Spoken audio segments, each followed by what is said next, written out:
एक बहुत ही सुंदर जंगल था जहाँ पर सभी पक्षी खुशी खुशी रहते थे। एक थी टुनटुनी जो अपने पति कालू कौवे के साथ रहती थी। अरे टुनटुनी, तुमने अंडे दे ही दिए, लेकिन एक बात ध्यान से सुन लो, मुझे बेटा ही चाहिए, बेटी नहीं, वरना देख लेना। टुनटुनी कालू की बात से घबरा जाती है और डॉक्टर चील के पास चली जाती है। अरे रानी चील जी, मैं चाहती हूँ कि आप मेरे घर चलें। मैंने कल 2 अंडे दिए हैं, आप उन अंडों का चेकअप करें। अरे टुनटुनी, तुम्हें नहीं पता, अंडों का चेकअप करवाना गैर कानूनी है। बेटा हो चाहे बेटी, वो तुम्हारे अपने ही होंगे। तुम जाओ यहाँ से, मैं चेकअप नहीं करूँगी। टुनटुनी उदास मन लेकर अपने घर वापस आ जाती है और सोच में पड़ जाती है। और थोड़ी देर बाद अचानक से उन अंडों में से 2 प्यारी प्यारी बच्चियां निकलती हैं। तभी कालू कौवा वहां आ जाता है। अरे जिसका डर था वही हुआ, मुझे ये बच्चियां नहीं चाहिए। तुम निकलो मेरे घर से, मनहूस बच्चियों को लेकर। मुझे अपनी शक्ल मत दिखाना। कालू कौवा टुनटुनी और उस अपनी बच्चियों को घर से बाहर निकाल देता है। हे भगवान, अब मैं अपनी बच्चियों को लेकर कहाँ जाऊंगी? कोई रास्ता दिखाओ भगवान, अब मैं क्या करूं? अचानक से वहां किसी पक्षी के चिल्लाने की आवाज आती है। अरे बचाओ, कोई है? टुनटुनी सामने देखती है, रानी चील एक पेड़ के ऊपर पतंग में फंसी हुई थी।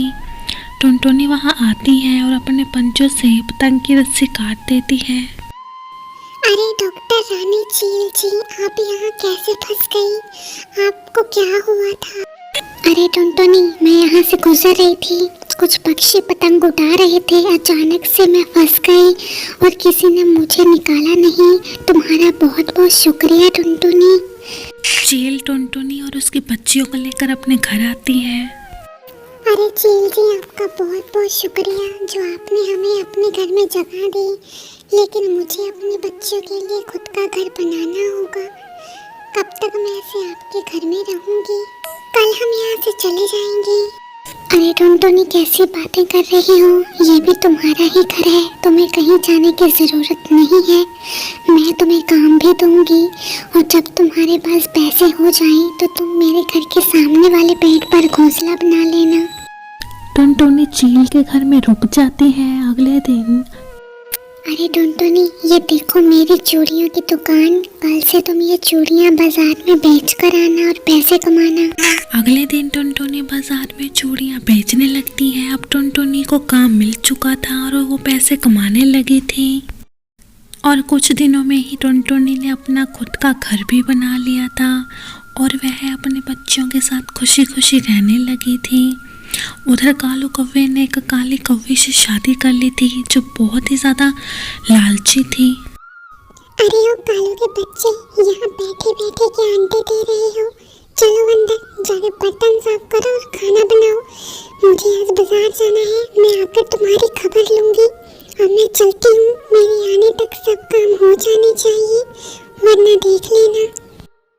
हे भगवान, ये किस चुड़ैल से मैंने शादी कर ली? मेरी टुनटुनी कितनी अच्छी थी, मेरी कितनी सेवा करती थी, और एक ये है सारा दिन हुक्म चलाती है और मुझसे घर का सारा काम करवाती है। एक बेटे के लालच में मैंने ये क्या कर दिया? कालू कौवा बहुत पछता रहा था और अब रो रहा था।